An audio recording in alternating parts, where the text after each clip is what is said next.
Morning વિદ્યાર્થી મિત્રો, આજના વિડીયોમાં આપણે કેટલાક અણુઓના બંધારણ, અણુઓના ત્રિપરિમાણીય અવકાશમાં અણુ મોડેલ દ્વારા વિસ્તૃત સમજ મેળવીશું, જેમાં ધોરણ 11ના યુનિટ 4માં રાસાયણિક બંધન અને આણ્વીય રચનામાં સમાવિષ્ટ અને ધોરણ 12માં યુનિટ 7 પી વિભાગના તત્વોમાં સમાવિષ્ટ થતા બંધારણનો સમાવેશ થાય છે, જેમાં NH3, PH3, PCl3, PCl5 અને SF6 અણુઓનો સમાવેશ થાય છે. એ અણુઓના બંધારણ આપણે અણુ મોડેલના અભ્યાસ દ્વારા વિસ્તૃત અભ્યાસ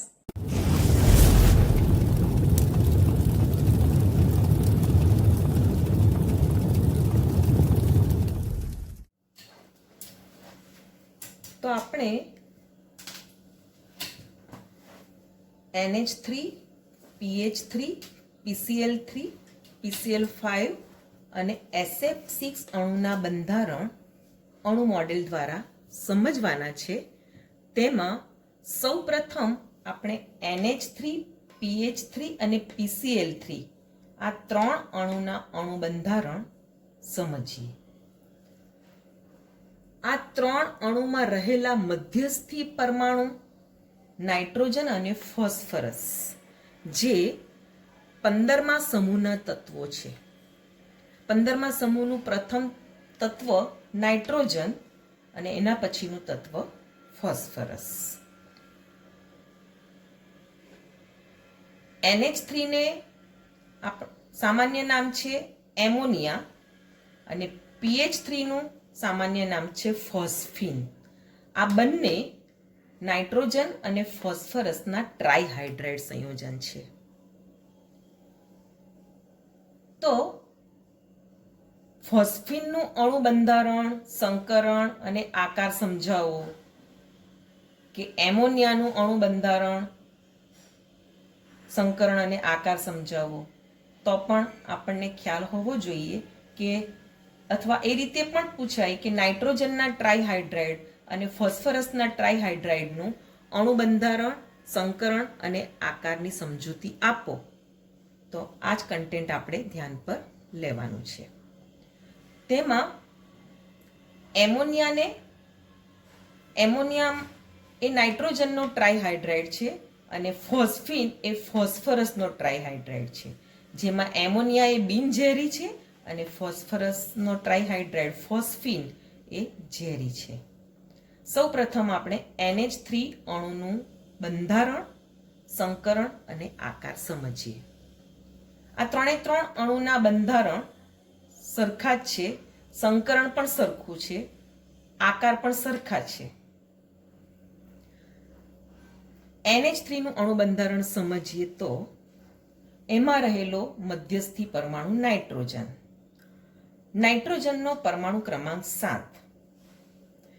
એની ઇલેક્ટ્રોન રચના 1s2, 2s2, 2px1, 2py1 અને 2pz1.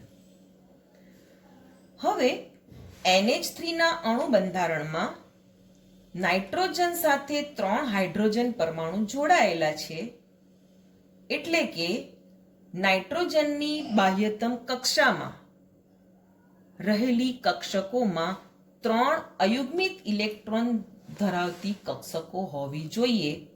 તો સહસંયોજક બંધના સિદ્ધાંતને આધારે એ 3 અયુગ્મિત ઇલેક્ટ્રોન ધરાવતી કક્ષકો 3 હાઇડ્રોજન પરમાણુની 1s1 અયુગ્મિત ઇલેક્ટ્રોન ધરાવતી કક્ષક સાથે સંમિશ્રણ પામીને 3NH સિગ્મા બંધનું નિર્માણ કરીને NH3 અણુનું બંધારણ બનશે. તો પાઉલિંગે આવા બહુપરમાણુય અણુના બંધારણ સમજવા માટે, એના ભૌમિતિક આકાર સમજાવવા માટે આ સંકરણનો અભિગમ દાખલ કરેલો હતો. તો તેને આધારે આપણે એનું બંધારણ સમજીએ તો નાઇટ્રોજન પરમાણુની આ જે ઇલેક્ટ્રોન રચના છે તેમાં બાહ્યતમ કક્ષા અથવા તો સંયોજકતા કક્ષાની કક્ષકો જેને અહીંયા લાલ બ્લોકમાં દર્શાવેલી છે. બાહ્યતમ કક્ષાની કક્ષકો જ સંકરણના સિદ્ધાંતના આધારે બાહ્યતમ કક્ષાની કક્ષકો સંકરણમાં ભાગ લે તો એની ઇલેક્ટ્રોન રચના એનું બંધારણ સમજવા માટે આ રીતે પણ આપણે લખી શકીએ. આ નાઇટ્રોજનની ધરા અવસ્થા એટલે કે ભૂમિ અવસ્થામાં ઇલેક્ટ્રોન રચના છે, જેમાં 1s2 એટલે કે 2 ઇલેક્ટ્રોન ધરાવતી ઇલેક્ટ્રોન રચના ધરાવતો જે પરમાણુ છે એ હિલિયમ નિષ્ક્રિય વાયુ સમૂહનું તત્વ સંવૃત કોષ રચના ધરાવતું ઇલેક્ટ્રોન રચના 1s2 ધરાવતું, એટલે 1s2 ની જગ્યાએ આપણે ચોરસ કૌંસમાં હિલિયમની સંજ્ઞા આપીને આ રીતે લખી શકીએ. હવે આ સંયોજકતા કક્ષાની જે કક્ષકો છે જેમાં 2s કક્ષકના ઇલેક્ટ્રોન 2 યુગ્મિત ઇલેક્ટ્રોન તેને આપણે કક્ષકની સંજ્ઞા ચોરસમાં બતાવીને ઉપર નીચે તીરની નિશાની દ્વારા વિરુદ્ધ તીરની નિશાની દ્વારા દર્શાવી શકીએ. અને અયુગ્મિત ઇલેક્ટ્રોન ધરાવતી 2px 2py અને 2pz ના આ 3 ઇલેક્ટ્રોન ધરાવતી કક્ષકો અને આપણે ઊભી તીરની નિશાની દ્વારા આ રીતે દર્શાવી શકીએ, જે અણુ બંધારણ સમજવા માટે આપણને સગવડ ભર્યું રહેશે. એટલે આ નાઇટ્રોજન પરમાણુની ઇલેક્ટ્રોન રચના ધરા અવસ્થામાં આપણે આ રીતે લખી શકીએ. હવે NH3 અણુનું બંધારણ ધરાવતી આ ઇલેક્ટ્રોન રચના સમજીએ તો આ હિલિયમની સંવૃત કોષ રચના, આ 2s કક્ષકની યુગ્મિત ઇલેક્ટ્રોન ધરાવતી કક્ષક જે બાહ્યતમ કક્ષાની કક્ષક છે. અહીં નાઇટ્રોજનની બાહ્યતમ કક્ષાના મુખ્ય ક્વોન્ટમાર્ક n નું મૂલ્ય કયું છે 2, એટલે એમાં 2s કક્ષક અને 2p ની 3 કક્ષકોનો સમાવેશ થાય છે. તો આ 2s ના 2 ઇલેક્ટ્રોન જે અહીંયા બતાવ્યા છે, અહીં 2s કક્ષકના જે યુગ્મિત ઇલેક્ટ્રોન છે એ સંકરણમાં ભાગ લે છે, બાહ્યતમ કક્ષાની કક્ષક છે એટલે, પરંતુ બંધ બનાવવામાં યુગ્મિત ઇલેક્ટ્રોન ધરાવતી કક્ષક એ સંકરણમાં ભાગ લે છે પરંતુ બંધ બનાવવામાં ભાગ ભજવતી નથી. સહસંયોજક બંધના સિદ્ધાંતના આધારે બાહ્યતમ કક્ષામાં રહેલી કક્ષકોના અયુગ્મિત ઇલેક્ટ્રોન જે છે તે જ સહસંયોજક બંધ બનાવવામાં ભાગ ભજવશે. અહીં નાઇટ્રોજનની જે 2p કક્ષકની 3 અયુગ્મિત ઇલેક્ટ્રોન ધરાવતી જે 2px 2py અને 2pz કક્ષકો છે એ 3 હાઇડ્રોજન પરમાણુની 1s1 કક્ષક સાથે સંમિશ્રણ પામશે અને આ રીતે સંકરણમાં ભાગ લેતી કક્ષક આ 3s અને 2s અને 2p ની 3 એ રીતે sp3 સંકરણ ધરાવશે. અહીં જે બતાવ્યું છે તે પ્રમાણે આ ઊભી તીરની નિશાની એ નાઇટ્રોજન મધ્યસ્થી પરમાણુની જે 2px 2py અને 2pz ની જે ઇલેક્ટ્રોન છે તે, અને જે વિરુદ્ધ તીરની નીચેના તરફ તીરની નિશાની દ્વારાના જે આ ઇલેક્ટ્રોન બતાવેલા છે તે આ 3 હાઇડ્રોજન પરમાણુના 1s1 કક્ષકની અંદર રહેલો ઇલેક્ટ્રોન, એટલે આ 3 યુગ્મિત ઇલેક્ટ્રોન ધરાવતી જે કક્ષકો મળી જે 3 સહસંયોજક બંધનું નિર્માણ કરશે, જેને આપણે 3NH સિગ્મા બંધ, કારણ કે સહસંયોજક બંધમાં જે 2 પરમાણુ વચ્ચે સહસંયોજક બંધ હોય તે બંને પરમાણુનો એક એક ઇલેક્ટ્રોન સહસંયોજક બંધમાં ભાગ લેશે અને સહસંયોજક બંધનું નિર્માણ કરે અને એ સિગ્મા બંધ. તો અહીં આપણે અણુ મોડેલ જોઈએ NH3નું, આ NH3 અણુનું અણુ મોડેલ. તો તેમાં આ વચ્ચેનો નાઇટ્રોજન પરમાણુ છે, આ હાઇડ્રોજન પરમાણુ 3. આ આકૃતિને આપણે સમજીએ આ અણુ મોડેલ દ્વારા તો આ મારી તરફ જે આ હાઇડ્રોજનનો પરમાણુ છે, આ જે બંધ છે NH બંધ, જે આ ઘાટા અક્ષરથી દોરેલો છે તે, આ જે બતાવેલો છે સીધી રેખાનો જે બંધ છે તે, અને આ પાછળનો બંધ જે આપણે જોઈ શકીએ છીએ N અને આ અણુ બંધારણનો આ બંધ,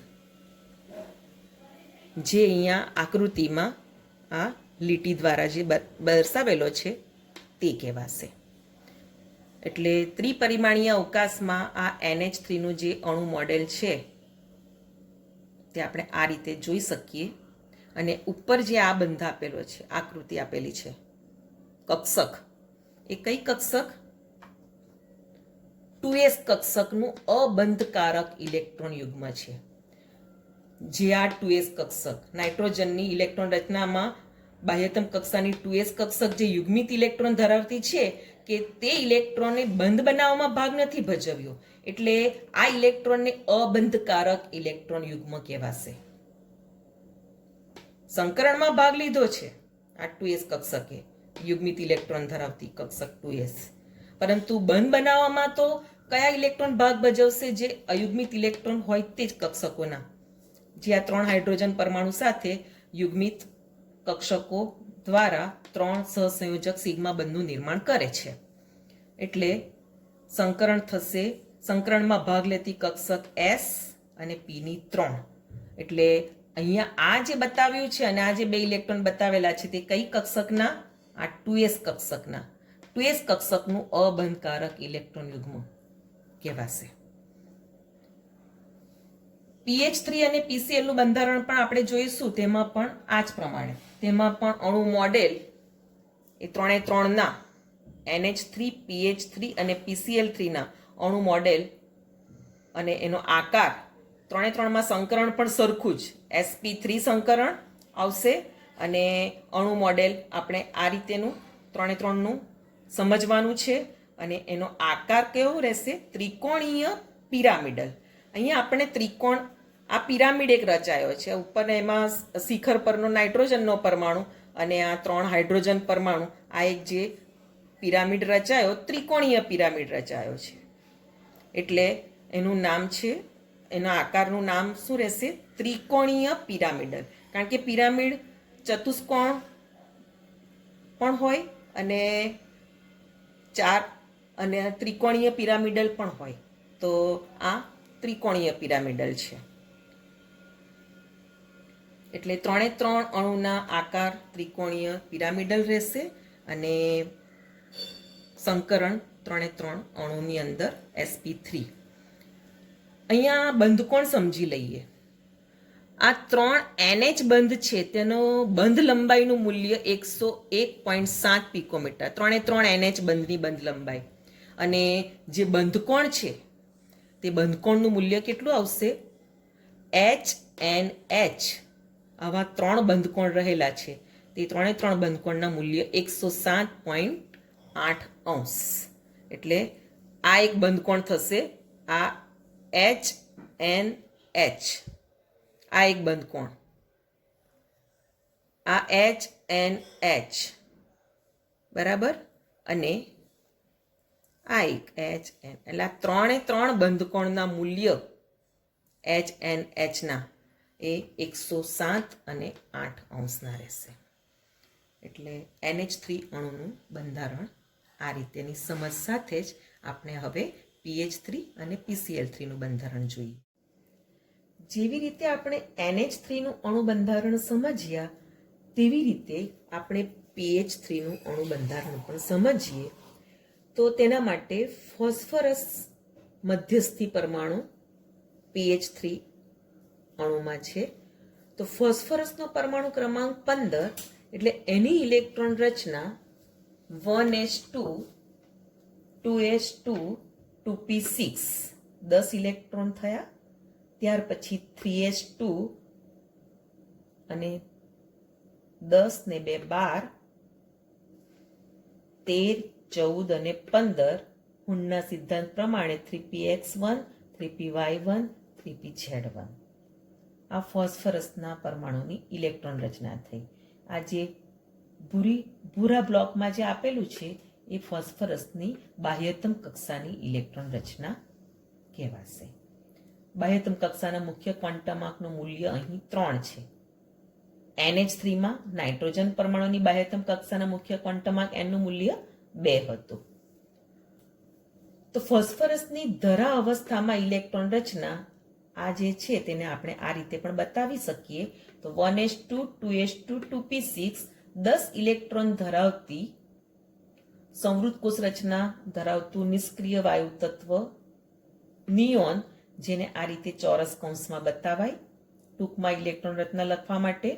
અને 3s અને 3p ના જે ઇલેક્ટ્રોન છે તેને આ રીતે બ્લોકમાં યુગ્મિત ઇલેક્ટ્રોન ઉપર નીચે તીરની નિશાની દ્વારા અને અયુગ્મિત ઇલેક્ટ્રોન ઉપરની તરફ તીરની નિશાની દ્વારા આ રીતે આપણે અણુ બંધારણ સમજવા માટે યોગ્ય રહેશે.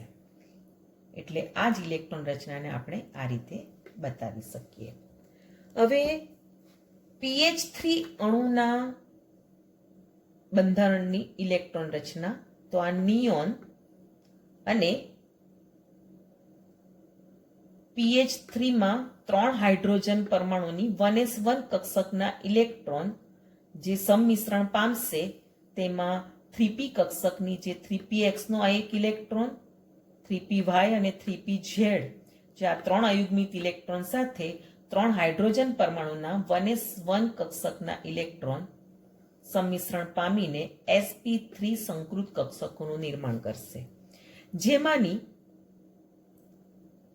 S કક્ષક સંકરણમાં ભાગ લે છે પરંતુ બંધ બનાવવામાં ભાગ ભજવતી નથી, 3s કક્ષક.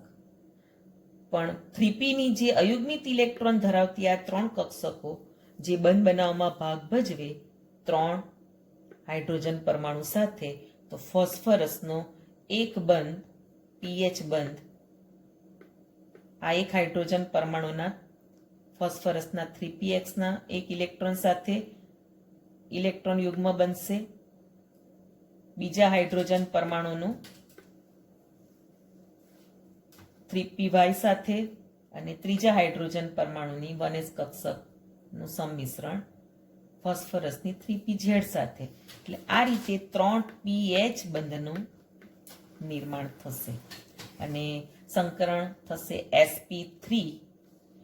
અહીં ફેર NH3 અને pH3 માં એટલો જ છે કે નાઇટ્રોજન પરમાણુમાં અબંધકારક ઇલેક્ટ્રોન યુગ્મ ધરાવતી કક્ષક 2s હતી અને અહીં 3s કક્ષક અબંધકારક ઇલેક્ટ્રોન યુગ્મ જે બંધ બનાવવામાં નથી ભાગ ભજવતી તે.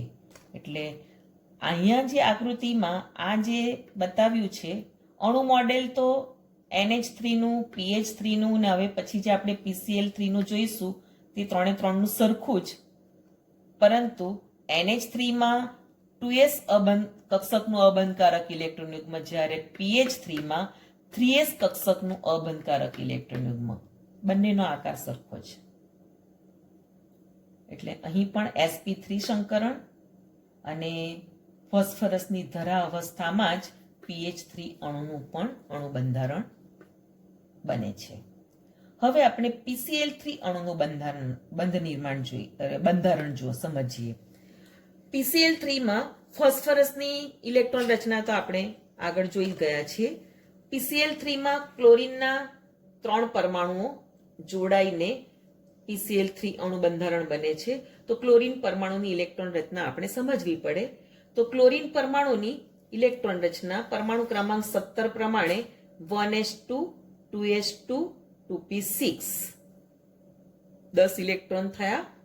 ત્યાર પછી 3s2 અને હુન્ડના સિદ્ધાંતને આધારે આ 10 2 12 13 14 15 અને પછી 16 અને 17 એટલે 3px માં 2 આવશે, 3py માં 2 આવશે અને 3pz ની અંદર 1 ઇલેક્ટ્રોન. અહીં આપણે જોઈ શકીએ છીએ ક્લોરીન પરમાણુની ઇલેક્ટ્રોન રચનામાં બાહ્યતમ કક્ષાની જે કક્ષકો છે મુખ્ય ક્વોન્ટમાંક n નું મૂલ્ય 3 ધરાવતી કક્ષકોમાં 3pz કક્ષકની અંદર અયુગ્મિત ઇલેક્ટ્રોન છે, જે સહસંયોજક બંધના નિર્માણની અંદર આ ક્લોરીન પરમાણુના PCl3 માં 3 ક્લોરીન પરમાણુના 3p-Z કક્ષકનો જે અયુગ્મિત ઇલેક્ટ્રોન છે તે બંધ બનાવવામાં ભાગ ભજવશે સહસંયોજક બંધના સિદ્ધાંત પ્રમાણે. તો અહીં આપણે PCl3 અણુનું ઇલેક્ટ્રોન રચના સમજીએ, એનું બંધારણ સમજવા માટે. તો આ 10 ઇલેક્ટ્રોન ધરાવતી નિયોન સંવૃત કોષ રચનામાં આ 3s ના 2 ઇલેક્ટ્રોન અને 3px ના આ જે 2 ઇલેક્ટ્રોન છે તે અને 3py ના 2 ઇલેક્ટ્રોન અને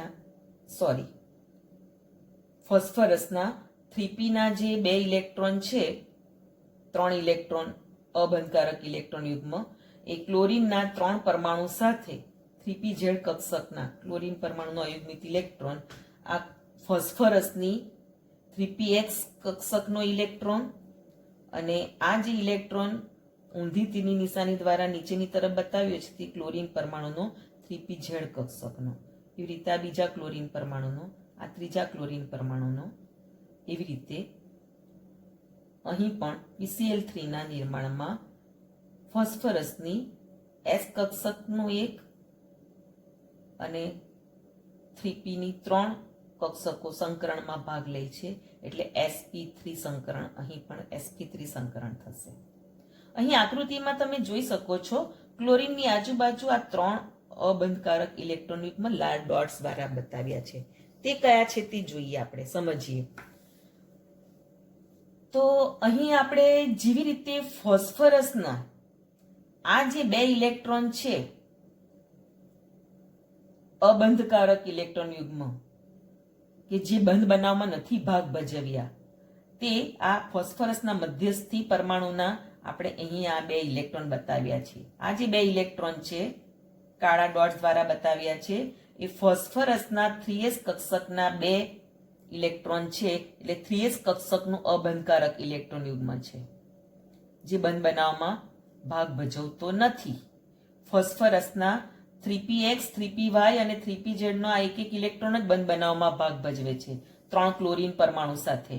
એટલે આ 3 બંધમાં આ ફોસ્ફરસનો એક ઇલેક્ટ્રોન 3px નો અને ક્લોરીનનો 3pz નો, તેવી રીતે બીજા ક્લોરીન પરમાણુનો 3pz નો ઇલેક્ટ્રોન અને ફોસ્ફરસનો 3py નો આ ઇલેક્ટ્રોન, ત્રીજા ક્લોરીન પરમાણુનો 3pz નો એક ઇલેક્ટ્રોન અને ફોસ્ફરસનો 3pz નો આ ઇલેક્ટ્રોન, એવી રીતે આ 3 સહસંયોજક બંધનું PCl સહસંયોજક બંધના નિર્માણ થાય.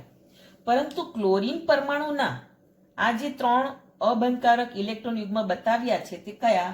ક્લોરીન પરમાણુની ઇલેક્ટ્રોન રચનામાં બાહ્યતમ કક્ષાની 3s કક્ષક આ યુગ્મિત ઇલેક્ટ્રોન ધરાવતી, 3px કક્ષક યુગ્મિત ઇલેક્ટ્રોન ધરાવતી ને 3py કક્ષક યુગ્મિત ઇલેક્ટ્રોન ધરાવતી, કે જે બંધ બનાવવામાં ભાગ ભજવતા નથી.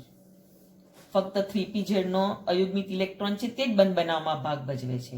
એટલે આ ઇલેક્ટ્રોન છે આ બાહ્યતમ કક્ષાની આ કક્ષકો છે તેમાંનો 3pz નો એક ઇલેક્ટ્રોન એ આ બંધ બનાવવામાં ફોસ્ફરસના બંધ બનાવવા માટે કક્ષક સાથે બંધ બનાવવામાં ભાગ ભજવશે.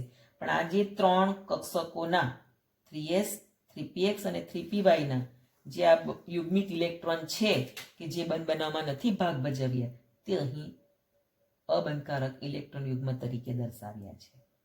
3 ક્લોરીન પરમાણુના તમે આ જોઈ શકો છો. આ એક સમજ મેળવવી અગત્યની છે. બરાબર? એટલે અહીં આપણે જોઈ શકીએ છીએ કે NH3, PH3 અને PCl3 માં સંકરણ કયું છે? sp3. કારણ કે મધ્યસ્થી પરમાણુ નાઇટ્રોજન અને ફોસ્ફરસની એક s કક્ષક અને p ની 3 કક્ષકો સંકરણમાં ભાગ લે છે, એટલે 3 અણુમાં સંકરણ sp3 છે. 3 અણુના આકાર સરખા જ રહેશે. અણુ મોડેલ દ્વારા આપણે આગળ જોયું, આકાર ત્રિકોણીય, પિરામિડલ. અને બીજી એક અગત્યની બાબત એ ધ્યાન રાખવાની છે કે આ 3 અણુના નિર્માણમાં નાઇટ્રોજન અને ફોસ્ફરસની ધરા એટલે કે ભૂમિ અવસ્થાની ઇલેક્ટ્રોન રચનામાં જ આ 3 અણુ બંધારણ શક્ય બન્યા છે.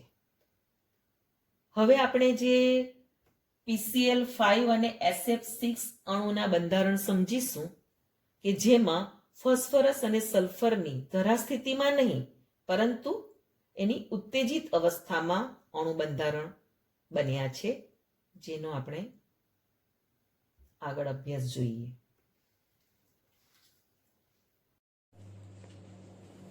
હવે આપણે PCl5 નું અણુ બંધારણ સમજીએ. PCl5માં મધ્યસ્થી પરમાણુ ફોસ્ફરસ, એની સાથે ક્લોરીનના 5 પરમાણુઓ જોડાય તો PCl5 અણુ બને. તો અહીં આપણે ક્લોરીન પરમાણુની ઇલેક્ટ્રોન રચના આપણને ખ્યાલ હોવી જોઈએ અને મધ્યસ્થી પરમાણુ ફોસ્ફરસની, જે આપણે આગળ સમજી ગયા છે, બંને પરમાણુની ઇલેક્ટ્રોન રચના. અહીં PCl3નું આપણે આગળ અણુ બંધારણ સમજ્યા. તેમાં ફોસ્ફરસની સાથે ક્લોરીનના 3 પરમાણુ એટલે ફોસ્ફરસની ધરા અવસ્થામાં જ 3 અયુગ્મિત ઇલેક્ટ્રોન બાહ્યતમ કક્ષાની 3px કક્ષકની અંદર છે. ફોસ્ફરસની બાહ્યતમ કક્ષાનો મુખ્ય ક્વોન્ટમાંક એનું મૂલ્ય 3 છે, એટલે 3d કક્ષક પણ પ્રાપ્ય છે, જે ખાલી છે, કારણ કે મુખ્ય ક્વોન્ટમાંક n નું મૂલ્ય 3 હોય તો તેમાં d કક્ષક પણ પ્રાપ્ય છે.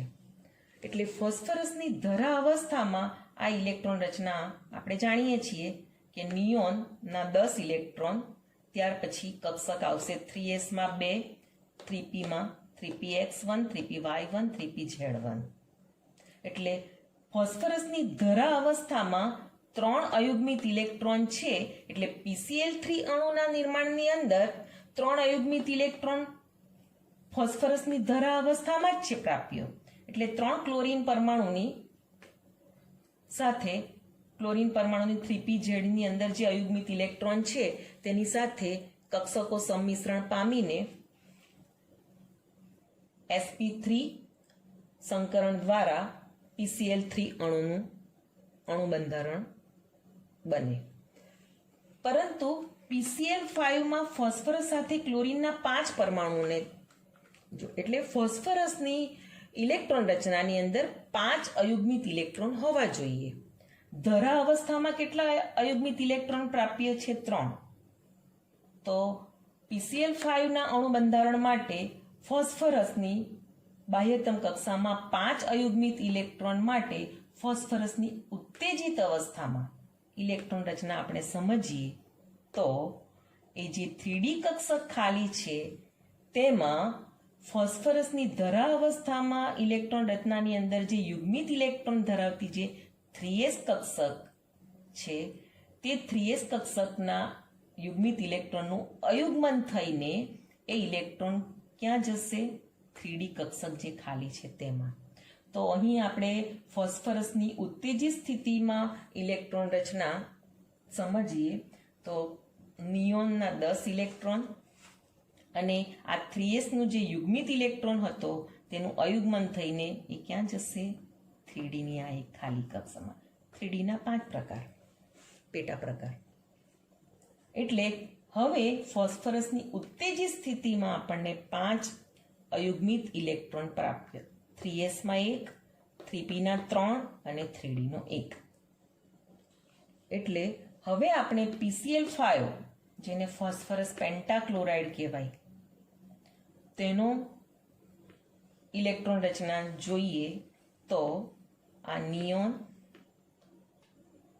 અને આ 5 કક્ષકો સંકરણમાં ભાગ લેશે.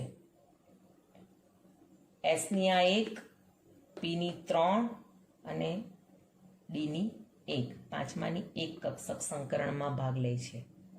અને એ ફોસ્ફરસની જે અયુગ્મિત ઇલેક્ટ્રોન ધરાવતી જે કક્ષકો છે તેમાં 5 ક્લોરીન પરમાણુના 3pz કક્ષકની અંદરનો જે અયુગ્મિત ઇલેક્ટ્રોન છે તે આ ઇલેક્ટ્રોન યુગ્મ તરીકે 5 ક્લોરીન પરમાણુ વડે દાન કરાયેલ ઇલેક્ટ્રોનથી ભરાયેલ ઇલેક્ટ્રોન યુગ્મ આ જે છે તે ઇલેક્ટ્રોન યુગ્મ બન્યા તે 5, એ 5 ક્લોરીન પરમાણુની 3pz કક્ષકનો એક ઇલેક્ટ્રોન અને ફોસ્ફરસનો જે 3s નો એક ઇલેક્ટ્રોન, 3p ના 3 ઇલેક્ટ્રોન અને 3d નો એ સંકરણમાં ભાગ લેતી અયુગ્મિત ઇલેક્ટ્રોન ધરાવતી કક્ષકો. એટલે સંકરણનો પ્રકાર થશે sp3 અને d, એ સંકરણનો પ્રકાર થશે. અને એનું અણુ મોડેલ જો આપણે પેજ ઉપર દોરીએ તો આપણને આ પ્રકારનું મળશે.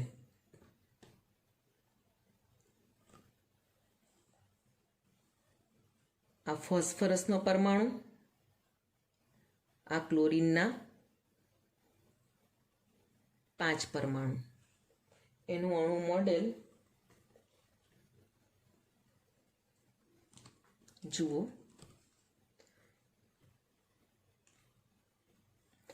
એમાં ફોસ્ફરસનો આ મિડલમાં રહેલો પરમાણુ, આ 3 ક્લોરીન પરમાણુ એક જ સમતલમાં, આ ત્રિકોણીય સમતલમાં, આ તમે ભૂરા આકારનો જે જોઈ શકો છો બંધ આકૃતિમાં, મેઇન જે 5 બંધ છે ફોસ્ફરસ ક્લોરીન પરમાણુ વચ્ચેના, ત્યાં ગુલાબી લાઈનથી આપેલા છે તે આ સહસંયોજક બંધ ફોસ્ફરસ ક્લોરીન, આ એક બંધ, આ બીજો, આ ત્રીજો, આ એક ત્રિકોણીય સમતલનો જ આ 3 બંધ થયા, એક ઉપર અને આ એક નીચે. આ અણુના આકારને કયો આકાર કહેવામાં આવે છે? ત્રિકોણીય દ્વિપિરામિડલ. પિરામિડ 3 ફેસવાળા પણ આવે અને ચતુષ્કોણીય પિરામિડ પણ આવે. અહીંયા ત્રિકોણીય પિરામિડલ તો ખરું જ, પણ એવા દ્વિપિરામિડની રચના થાય છે. તમે સમજી શકો છો, આ જે 3 છે ક્લોરીનના પરમાણુ, એ એક જ ત્રિકોણીય સમતલના, આમ સમજો તમે, આ એક ત્રિકોણીય સમતલ છે, તેમાં મિડલમાં આપણે ફોસ્ફરસનો પરમાણુ લઈએ અને એક ક્લોરીન પરમાણુ અહીંયા, એક ક્લોરીન પરમાણુ અહીંયા અને એક ક્લોરીન પરમાણુ અહીંયા, એટલે આ એક ત્રિકોણીય સમતલ છે. બીજો એક ક્લોરીન પરમાણુ નીચે અને બીજો ઉપર, એટલે આ જે ત્રિકોણીય સમતલ છે, જે આપણે આ અણુ મોડેલમાં અને આ આકૃતિમાં તમારે આ જે બંધ આકૃતિ બતાવેલી છે, આ ભૂરા કલરની ત્રિકોણીય સમતલ, હવે એની ઉપર આ ફોસ્ફરસનો એક ક્લોરીન પરમાણુ ઉપર છે, એટલે એક પિરામિડ ઉપર રચાયો. આ એક પિરામિડનો ફેસ, આ સાઈડનો અને એક આ, એટલે આ એક ત્રિકોણીય પિરામિડલ ઉપર રચાયું. અને બીજું જે છે તે અહીંયા નીચે, આ એક જે આ ફોસ્ફરસ સાથે આ નીચેનો જે ક્લોરીન પરમાણુ છે, એટલે બીજું આ જે ત્રિકોણીય સમતલની નીચે પણ એક બીજું પિરામિડ રચાયું. આ એક ફેસ પિરામિડનો, આ બીજો અને આ સાઈડનો ત્રીજો. એટલે આ અણુના બંધારણનો આકાર જે ત્રિકોણીય દ્વિપિરામિડલ છે, તેને આપણે આ રીતે સમજવાનું છે.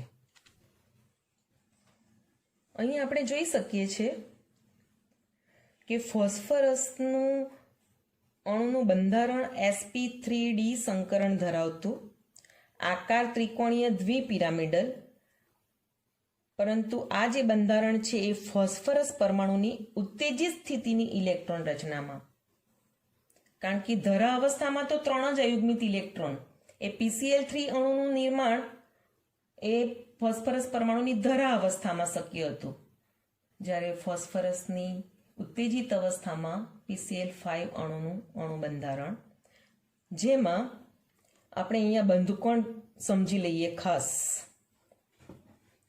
કે આ ફોસ્ફરસના આ જે ત્રિકોણીય સમતલ છે તેમાં જે 3 બંધ છે ફોસ્ફરસ ક્લોરીન, એ બંધકોણ 120 અંશના, જ્યારે એ ત્રિકોણીય સમતલની ઉપરનો ક્લોરીન પરમાણુ સાથેનો બંધ અને નીચેનો બંધ એની સાથે આ ત્રિકોણીય સમતલના જે ફોસ્ફરસ ક્લોરીન બંધ છે, એટલે કે આ ઉપરના ક્લોરીન પરમાણુનો ફોસ્ફરસ સાથેનો આ બંધ અને આ ત્રિકોણીય સમતલનો આ ફોસ્ફરસનો આ ક્લોરીન પરમાણુ સાથેનો આ જે બંધ છે, બંધકોણનું મૂલ્ય તે 90 અંશનું.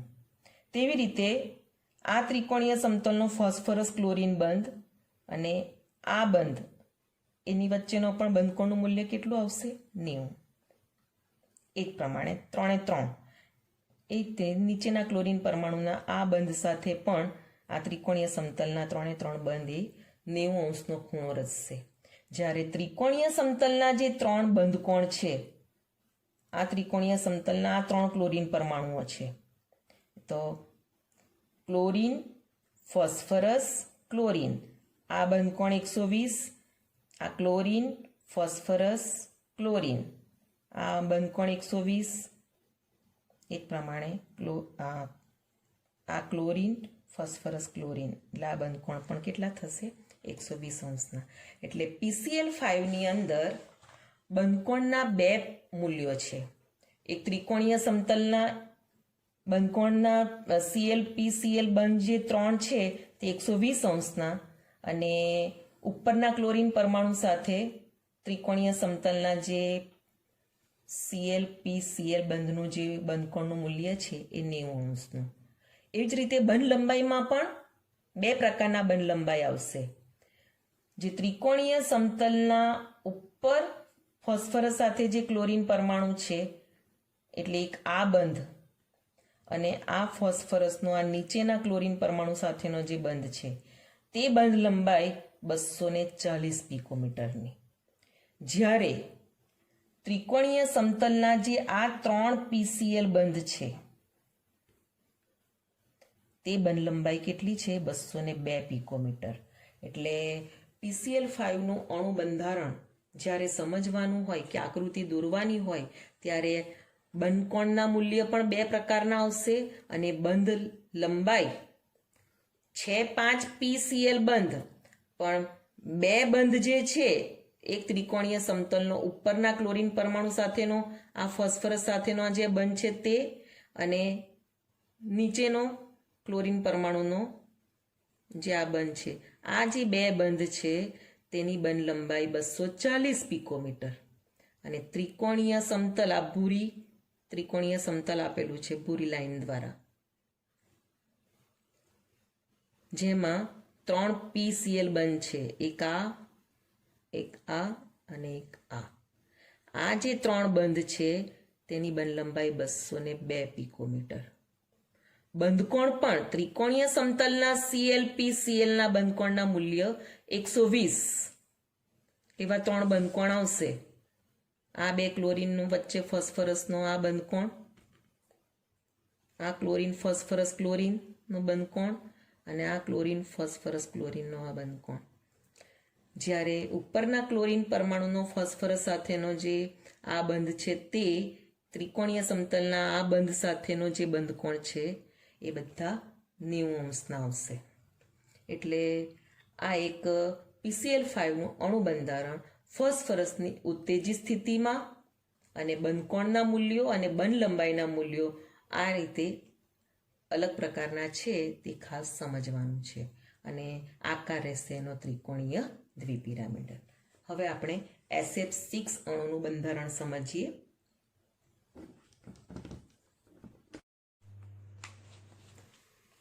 SF6નું અણુ બંધારણ સમજવા માટે મધ્યસ્થી પરમાણુ સલ્ફર છે અને એની સાથે 6 ફ્લોરીન પરમાણુઓ જોડાયેલા છે.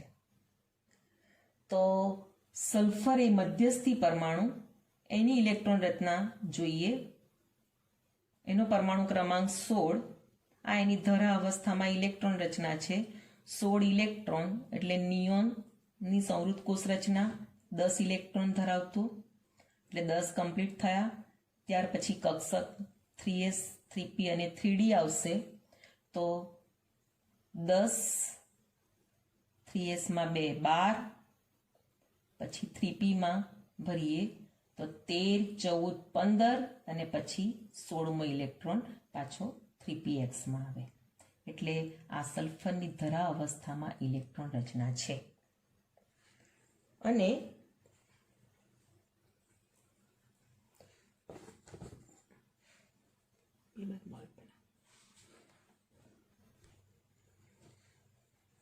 હવે SF6માં ફ્લોરિનના 6 પરમાણુઓ જોડાય છે, એટલે ફ્લોરિનની ઇલેક્ટ્રોન રચના પણ આપણે જોઈ લઈએ. તો ફ્લોરિનનો પરમાણુ ક્રમાંક 9, એની ઇલેક્ટ્રોન રચના ટૂંકમાં લખીએ તો હિલિયમની સમૃદ્ધ કોષ રચના ધરાવતી 2 ઇલેક્ટ્રોન ધરાવતી 1s2 કક્ષક આવે. એટલે 1s2 2 electron, 2s2 2px 2py અને 2pz માં 2 2 4 એટલે 5 6 7 8 અને 9 એટલે 2s2 ઇલેક્ટ્રોન, 2px2 2py2 ને 2pz1 આ એની બાહ્યતમ કક્ષાની કક્ષકો કે જેમાં 2pz ની અંદર અયુગ્મિત ઇલેક્ટ્રોન છે. એટલે ફ્લોરિનનો કયો ઇલેક્ટ્રોન બંધ બનાવવામાં ભાગ ભજવશે? જે અયુગ્મિત ઇલેક્ટ્રોન ધરાવતી 2pz ની કક્ષકની અંદરનો રહેલો આ અયુગ્મિત ઇલેક્ટ્રોન એ સલ્ફર સાથે બંધ બનાવવામાં ભાગ ભજવશે. અયુગ્મિત ઇલેક્ટ્રોન સંયોજકતા બંધના સહસંયોજક બંધના સિદ્ધાંતના આધારે. તો સલ્ફર સાથે જ્યારે ફ્લોરિનના 6 પરમાણુ જોડાય તો સલ્ફરની બાહ્યતમ કક્ષાની કક્ષકમાં 6 અયુગ્મિત ઇલેક્ટ્રોન હોવા જોઈએ. અહીંયા એની ધરા અવસ્થામાં ઇલેક્ટ્રોનમાં આપણે જોઈ શકીએ છીએ ફક્ત 2 જ ઇલેક્ટ્રોન છે અયુગ્મિત. જ્યારે સલ્ફર સાથે ફ્લોરિનના 6 પરમાણુઓ જોડાય છે તો એની બાહ્યતમ કક્ષામાં 6 અયુગ્મિત ઇલેક્ટ્રોન હોવા જોઈએ, જે એની ઉત્તેજિત અવસ્થામાં પ્રાપ્ય છે. કારણ કે બાહ્યતમ કક્ષાનો ક્વોન્ટમ 3 છે એટલે 3D કક્ષક ખાલી છે જ. એટલે આગળ આપણે જે PCl5માં જોયું તે પ્રમાણે અહીં સલ્ફરની પણ ઉત્તેજિત અવસ્થામાં જે આ 3s ની અંદર જે યુગ્મિત ઇલેક્ટ્રોન છે અને 3px ની અંદર જે 2 ઇલેક્ટ્રોન છે યુગ્મિત ઇલેક્ટ્રોન તેનું અયુગ્મન થશે અને આ 3s નો એક ઇલેક્ટ્રોન 3D માં અહીંયા જશે તો 3px નો જે આ યુગ્મિત ઇલેક્ટ્રોન છે તેનું અયુગ્મન થઈને 3D ની આ ખાલી કક્ષકોમાં જાય. તો સલ્ફરની ઉત્તેજિત અવસ્થામાં અહીં આપણે જોઈ શકીએ છીએ કે 6 અયુગ્મિત ઇલેક્ટ્રોન પ્રાપ્ય બન્યા, જે ફ્લોરિનની 6 ફ્લોરિનના 2pz કક્ષકની અંદરનો રહેલા અયુગ્મિત ઇલેક્ટ્રોન સાથે સંમિશ્રણ પામીને 6 સંકૃત કક્ષકોનું નિર્માણ કરશે. કે જેમાં આ આપણે SF6ની ઇલેક્ટ્રોન રચના સમજીએ તો નિયોનની ઇલેક્ટ્રોન રચના. અહીં આ ખાસ ધ્યાન રાખવાનું છે કે જ્યારે ઇલેક્ટ્રોન રચના લખીએ ત્યારે સંવૃત કોષ રચના ધરાવતી કક્ષક લખવાનું રહી જાય નહીં. પાઠ્યપુસ્તકની અંદર આનું આપેલું નથી તો તેને સુધારામાં લઈ લેવાનું છે. નિયોન કક્ષક સંવૃત કોષ રચના બતાવવાની જ, જે PCl5માં પણ આપણે જોયું, PCl3માં જોયું, NH3માં જોયું. હવે અહીં આપણે જોઈ શકીએ છીએ અહીંયા આ જે 5-6 અયુગ્મિત ઇલેક્ટ્રોન ધરાવતી કક્ષક તેમાં ફ્લોરિનના 6 પરમાણુઓની 2pz કક્ષકનો ઇલેક્ટ્રોન એટલે કક્ષકો સંમિશ્રણ પામીને આ 6 કક્ષકોનું નિર્માણ કરશે, સંકૃત કક્ષકો. કઈ આ 3s ની 1, 3p ની આ 3 અને 3d ની 2 એટલે સંકરણ થશે sp3d2 સંકરણ. PCl5માં sp3d સંકરણ હતું, અહીં sp3d2 સંકરણ. અને આગળ જોઈ ગયા તે પ્રમાણે ફ્લોરિનની આ જે 6 ફ્લોરિન પરમાણુની જ્યાં નીચેનો તરફ તીરની નિશાની દ્વારા જે ઇલેક્ટ્રોન છે એ 6 ફ્લોરિન પરમાણુના 2pz કક્ષકની અંદરના અયુગ્મિત ઇલેક્ટ્રોનના છે. હવે આપણે ધરા અવસ્થામાં જે 2 ઇલેક્ટ્રોન અયુગ્મિત હતા, ધરા અવસ્થામાં 3p ની અંદર 2 અયુગ્મિત ઇલેક્ટ્રોન હતા તેવું એક ઉદાહરણ જો તમને ઉદાહરણ આપું, સલ્ફરની ધરા અવસ્થામાં એક અણુ બંધારણ છે H2S. H2S એમાં સલ્ફર મધ્યસ્થી પરમાણુ એની સાથે 2 હાઇડ્રોજનના પરમાણુ જોડાય છે, એટલે કે સલ્ફરની ઇલેક્ટ્રોન રચનામાં બાહ્યતમ કક્ષાની અંદર 2 અયુગ્મિત ઇલેક્ટ્રોન હોવા જોઈએ. તો સલ્ફરની ધરા અવસ્થાની ઇલેક્ટ્રોન રચનામાં આપણે જોઈએ છીએ 3p ની અંદર 2 અયુગ્મિત ઇલેક્ટ્રોન છે, એટલે H2S અણુનું જે નિર્માણ થશે એ સલ્ફરની ધરા અવસ્થામાં શક્ય બનશે, કારણ કે 2 અયુગ્મિત ઇલેક્ટ્રોન છે. તો આ SF6 પ્રમાણે જો આપણે છે તેનું સંકરણ વિચારીએ તો આ 3p ની જે કક્ષકમાં આ અયુગ્મિત ઇલેક્ટ્રોન છે તેની અંદર હાઇડ્રોજન પરમાણુનો આ એક હાઇડ્રોજન પરમાણુ, આ બીજા હાઇડ્રોજન પરમાણુ, અને હાઇડ્રોજન પરમાણુની 1s1 ઇલેક્ટ્રોન તે આપણે અહીંયા બતાવી શકીએ, આ ઇલેક્ટ્રોન. બરાબર, એટલે કયું સંકરણ થશે? H2S માં પણ આ કક્ષકો ભાગ લેશે, sp3 સંકરણ, જેમાં એનો જો આપણે આકાર વિચારીએ ને તો આ રીતે થશે. આ સલ્ફર પરમાણુ, આ હાઇડ્રોજનના પરમાણુ,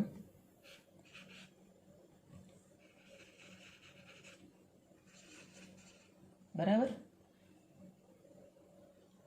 અને સલ્ફરની અંદર જે આ જે 3s ના જે યુગ્મિત ઇલેક્ટ્રોન છે અબંધકારક સંકરણમાં ભાગ લીધો છે પણ બંધ બનાવવામાં ભાગ ભજવ્યો નથી. બંધ તો H2S ની અંદર કેટલા છે? 2 જ. આ એક SH બંધ અને આ બીજો SH બંધ, અને એ જે સહસંયોજક બંધ છે તે આ 3p નો Y અને 3p Z નો. પણ 3s ની અંદર જે આ 2 ઇલેક્ટ્રોન અબંધકારક છે અને 3px ના જે આ 2 અબંધકારક ઇલેક્ટ્રોન છે એને આપણે આ રીતે બતાવી શકીએ.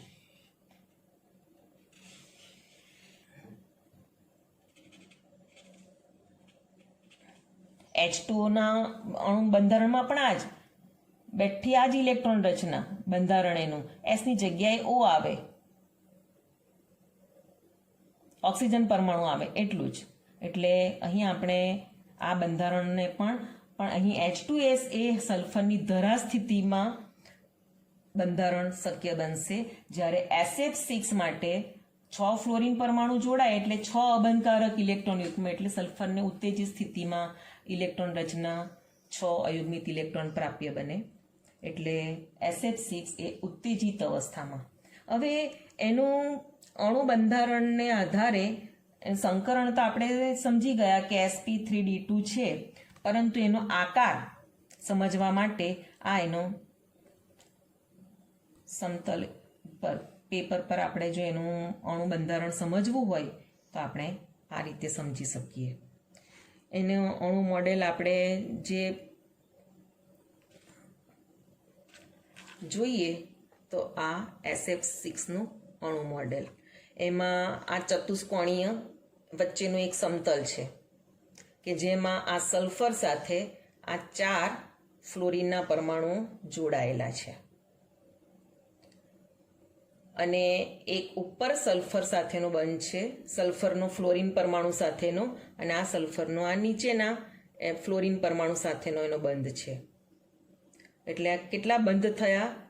આ સલ્ફર F ફ્લોરિન, આ sulphur fluorine, sulphur fluorine, sulphur, એક જ ચતુષ્કોણ અરે ચોરસ સમતલની અંદર 4 સલ્ફર ફ્લોરિન બંધ આવશે, એક ઉપરનો બંધ અને એક આ બીજો બંધ. એની બંધ આકૃતિ આપણે અહીંયા આકૃતિમાં જોઈ શકીએ છીએ. આ જે છે સમતલ વચ્ચેનો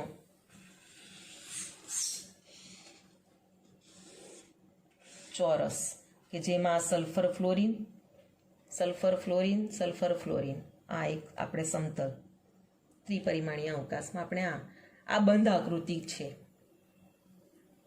મેઇન બંધ છે ત્યાં જે કેસરી કલરથી બતાવેલા છે તે 6SF બંધ છે, બરાબર. અને એ આપણે આવો આમ ચતુષ્કોણ વિચારીએ આ વચ્ચે સલ્ફર પરમાણુ, આ 4 ખૂણા ઉપર ફ્લોરિનના પરમાણુઓ, એક ઉપરનો પરમાણુ વિચારીએ અને એક ફ્લોરિનનો નીચે બંધ દ્વારા બતાવીએ, તે આ 2 છે. તો અહીંયા અષ્ટફલક રચાય છે. આ ફ્લોરિનનો જે પરમાણુ જે છે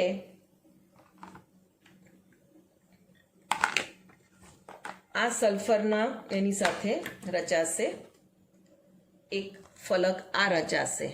આ 2 ફ્લોરિનનો, આ ઉપરના ફ્લોરિન પરમાણુ સાથેનો એક ફલક રચાશે. આ 2 ફ્લોરિન સાથે આ ઉપરના ફ્લોરિન પરમાણુનો એક બીજું ફલક રચાશે. એ જ પ્રમાણે પાછળની સાઈડ આ 2 ફ્લોરિન સાથે આ ઉપરના ફ્લોરિનનું પાછળનું ફલક અને એક આ સાઈડનું, એટલે 4 ફલક ઉપર રચાશે. એ જ પ્રમાણે નીચેના ફ્લોરિન પરમાણુ સાથે પણ એ જ પ્રમાણેના ફલક રચાશે 4, એટલે અષ્ટફલકનું નિર્માણ થાય છે. એટલે આની બંધારણ જે છે તેનો આકાર કયો કહેવામાં આવે છે? અષ્ટફલકીય. અને સલ્ફર પરમાણુની ઉત્તેજિત સ્થિતિની ઇલેક્ટ્રોન રચનામાં SF6 અણુનું બંધારણ શક્ય છે. અહીં બધા જ બંધકોણ, આ જે ચોરસ સમતલ છે તેની ઉપરના ફ્લોરિન પરમાણુ સાથેના જે બધા બંધકોણ આવશે, FSF, SF, FSF, બધા જ બંધકોણ બધા 90 અંશના. જ્યારે PCl 5માં ત્રિકોણીય સમતલમાં 120 અંશના બંધકોણ અને ત્રિકોણીય સમતલથી ઉપરના ક્લોરીન પરમાણુ સાથેના બંધકોણના મૂલ્ય 90 અંશના હતા. અહીંયા ત્રિકોણીય સમતલ હતું એટલે અહીંયા ઘડી ચતુષ્કોણ છે, ચોરસ છે, એટલે બધા જ બંધકોણ કેટલા આવશે? 90 અંશના આવશે. એટલે આકાર અષ્ટફલકીય થશે. અને આ એક ખાસ H2S માં સલ્ફરની ધરા સ્થિતિમાં અણુ બંધારણ અને SF6માં સલ્ફરની ઉત્તેજિત સ્થિતિમાં અણુ બંધારણ છે. એટલે હું માનું છું કે તમને ખબર પડી ગઈ છે, સમજી શક્યા છો તમે.